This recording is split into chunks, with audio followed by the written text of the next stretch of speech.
all the happy I have for this review, so until next time, comrades, bye! Congratulations, you made it. I'm kidding, but I've got to say with all sincerity, this episode was my least favorite of the entire series. This one episode brought G-Witch down for me, and it makes me disappointed. Don't worry, we'll get into all of my criticism throughout this video. In this episode, the League makes their move, Suletta confronts her mother, and an epic Gundam miracle happens. We have a ton of stuff to go over in this series finale, so let's get that spoiler alert out of the way and jump right into it. So we pick up where we left off with the Ariel floating in space and Prospera shouting for Annie. The League's gigantic cannon, like all the other gigantic cannons in Gundam, needs time to recharge. Because it needs time, the unnamed president orders the mobile suits to launch. Yes, I say unnamed president because the man never got a name, but with Quiet Zero and the Ariel out of commission, the League's mobile suits are now a threat. The Calabar moves to the Ariel as Suletta tries to get an answer from Annie. Just as Guel, Felsi, and Lauda rendezvous with Suletta, a huge data storm surges into her. So huge that the Calabar even starts freaking out to the point of shutdown, and Suletta is in rough shape after that data storm. This intro into the episode really seems like it's setting up a lot. Had this series worked on the Space Assembly to have a major baddie, this would have been his or her time to shine. Instead, we get a nameless president issuing orders to a bunch of no-name grunts. It's wasted potential at this point. Some time passes and we see the Ariel inside Earth House's nameless ship. Again, I say nameless because we never got a name for this ship. We get the White Base, the Albion, the Archangel, or however you pronounce the ship from Double O. But the ship from G-Witch? Nameless. We then see Suletta laying down and the data storm injuries have reached a point where her body is in jeopardy. As she struggles to get up, Roji explains that the giant space cannon needs time to recharge for the next blast. So that means that they have time. Time for what? To make tea. Thanks so much, Aaliyah. What will we do without you? Meanwhile, back in Quiet Zero, Prosper is held hostage by Miorina and the others. That is until Godoy and some reinforcement Haros come in to take control of the situation. Kanaji tells Miorina that it's over and she knows what to do. Looks like Miorina has a plan B. What is that plan B? Just wait for it. Gustan tells his headquarters that any further attack is a violation of the law. But the nameless president claims that the Benara group violated principles of peace between the fronts. And as a defender of the fronts, it's the League's duty to act. I do like the sneaky loophole used by the Space Assembly League. This could have been a great villainous faction in the series if they, built upon it. Like, could you imagine if the Titans showed up in the first few episodes of Zeta Gundam, then they disappeared, then reappear in the last few episodes of the series? That's how I feel about the Space Assembly League. Claim false equivalency all you want. It doesn't change the fact that they literally poofed and then reappeared out of nowhere. Anyway, so Suletta tries to connect with A, but there is no response in the cockpit. The Ariel's drive systems are all damaged, but no need to fear. Nuno and Ohelo are on the job to shift the Ariel's propulsor controls to the Calabar. Suletta then loses her little Eskimo charm, but Lauda was there to catch it. He says he hasn't forgiven them, but if they don't bring his brother back safely, he will forgive them even less. The Eskimo charm is reoccurring in this episode for a reason I will get into very soon. With newfound determination, the Calabar picks up the Ariel and launches with Guel and Felsi's Delanza. No Schwarzette for Guel.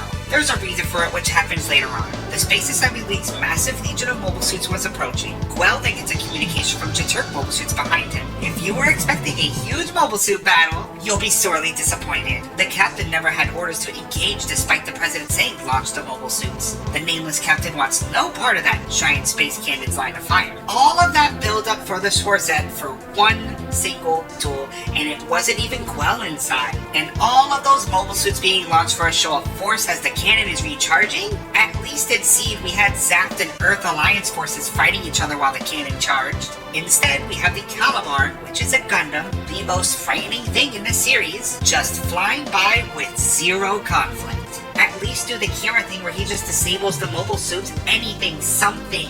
Back in Quiet Zero, Miorina and the others are now held hostage by Godoy and demands that the Ariel is handed over or they will die. Miorina ignores him and talks directly to Prospera. She says Suletta cares about her, and she'll come without being told. Like clockwork, Suletta shows up with the Ariel. Suletta is happy to see everyone, and Prosper is happy to see Suletta, along with a notification that the processing system is still working on the Ariel, which means she's still useful. She tells Suletta if she connects the Ariel to Quiet Zero, Annie will reawaken. After a pause, Suletta does the unthinkable. She tells her mother no. She refuses to hand Eddie over to her. Prospera then reveals that her body will soon be paralyzed. Damaria calls this a data storm infection. Prospera only cares about Eddie gaining a world woven by Gundam and her freedom from the Ariel. If Suletta cared about Eddie, she would do as she asked. This might have worked a few episodes ago if she didn't push away Suletta. Instead, Suletta says that her mother is wrong and she doesn't want to lose her, and neither does Eddie. Get ready, comrades, because we're about to see some classic Gundam what the f***ery. Suletta says there's no need for Quiet Zero as she begins raising the Calibarn's permit score. Prospera warns her to stop because her body couldn't handle it, but Suletta keeps pushing on. She pushes so far that a familiar face appears. Dead Ellen number 4.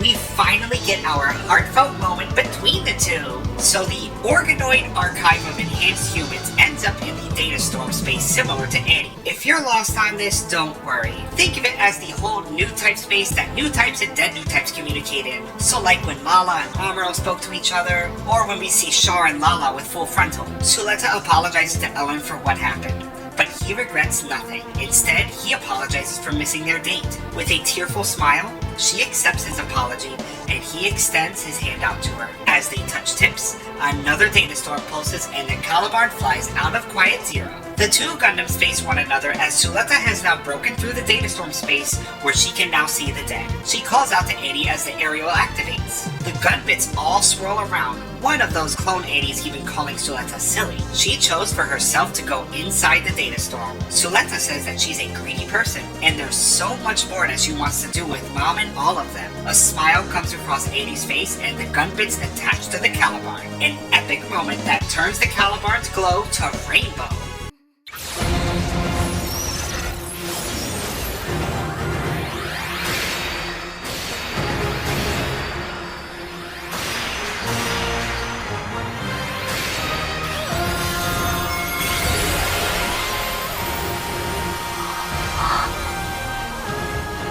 If this miracle was giving you vibes of the Axis Shock or Unicorn Psycho Shard crystal body thing, it's doing its job. The Rainbow Data Storm erupts and spreads throughout the area. Suletta tells everyone on Quiet Zero that it's being targeted again into fleet, as Godoy orders for everyone to not move. Miorita puts her head on the pistol and says that she just needs to get rid of the League's motives. She then delivers a speech directed to Lagrange 4. The League's president orders for the communication to cut off, but with the Calibarn overriding all permit devices, the speech continues. Miorita announces that the group has submitted its paperwork for dissolution. All of the group's assets will be sold and merged with Earthian corporations. She also reveals that the League's High Council colluded with Grassley and was complicit in the recent attacks. The evidence along with Shadiq's confession will be made public. By the way, remember the terrorists from the Dawn of Fold? They show up here in a very brief cameo. Yeah, that's literally all we see of them. Nugan of the Pale Old Ladies is furious.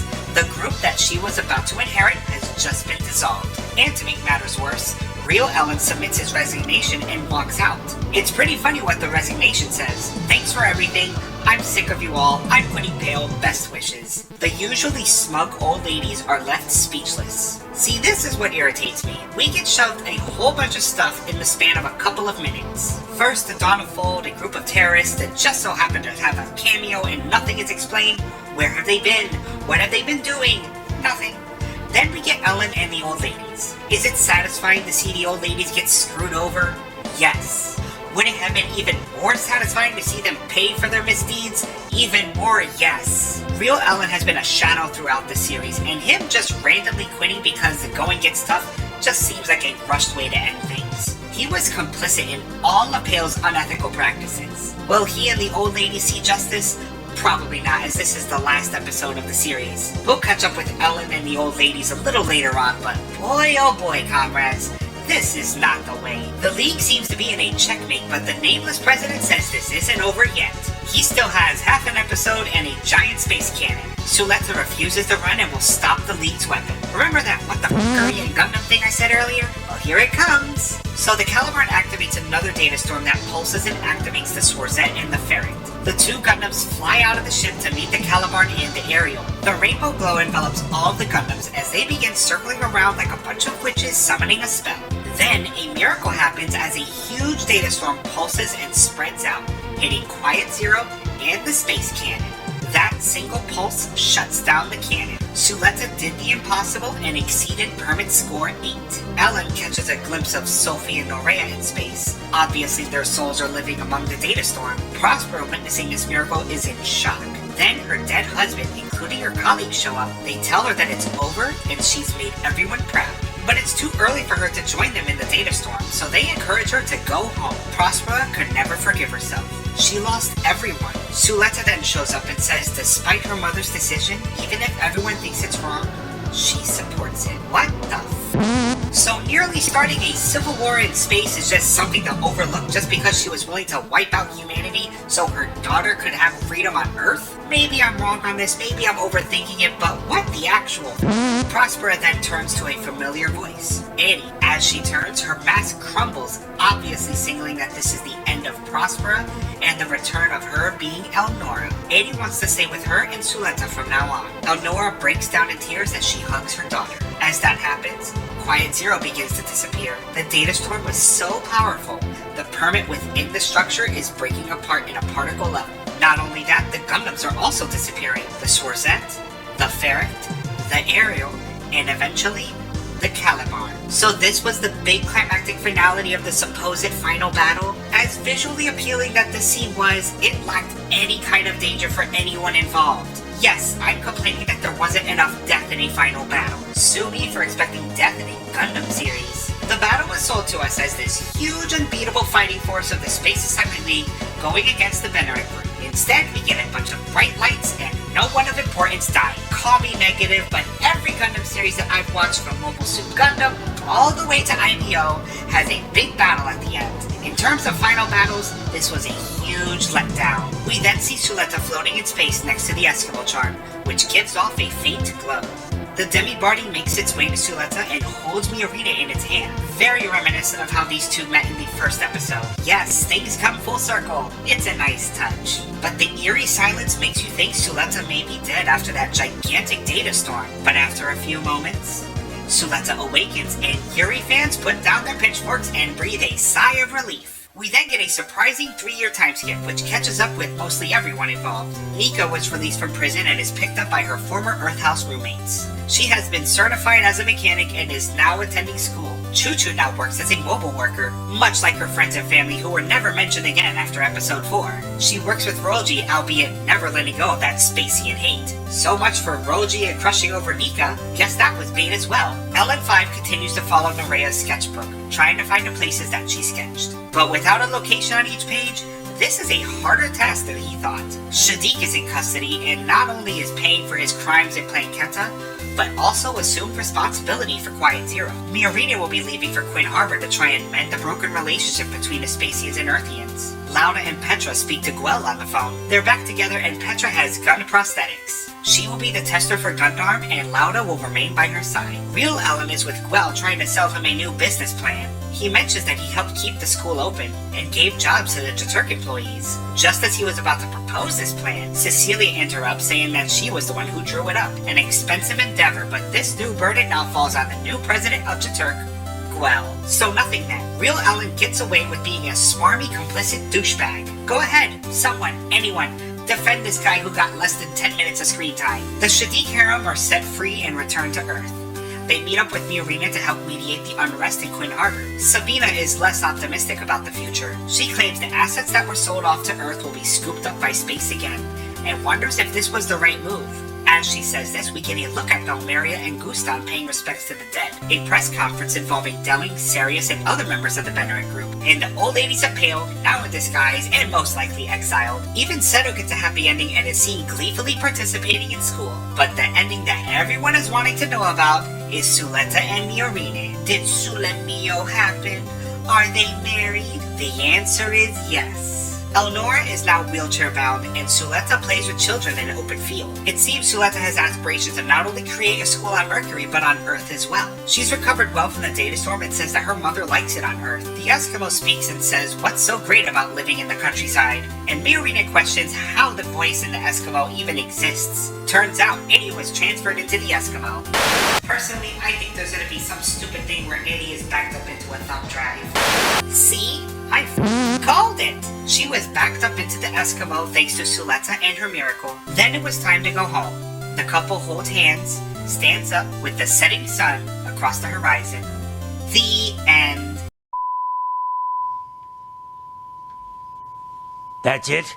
Wow, comrades, I'm just speechless. A mix of emotions from this episode, both good and bad. Now before you go off and say, haha, Mandy's upset because we got lesbians in Gundam and a happy ending, cope and see.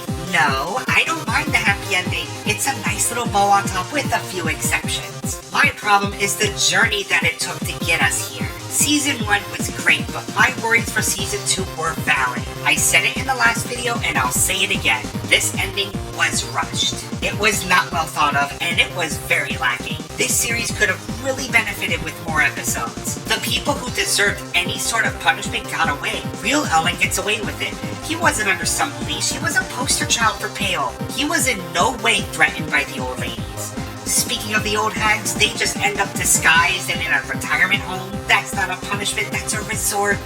The stupid president in the Space Assembly League never got a name, and not a single mention of the League in the end. Like, are they really going to just get away with using a gigantic secret space cannon? Speaking of no mention, the Dawn of Fold just gets away with the they pulled too? Innocent civilians are killed and they get away with it? The only one who saw any kind of justice was Shadiq.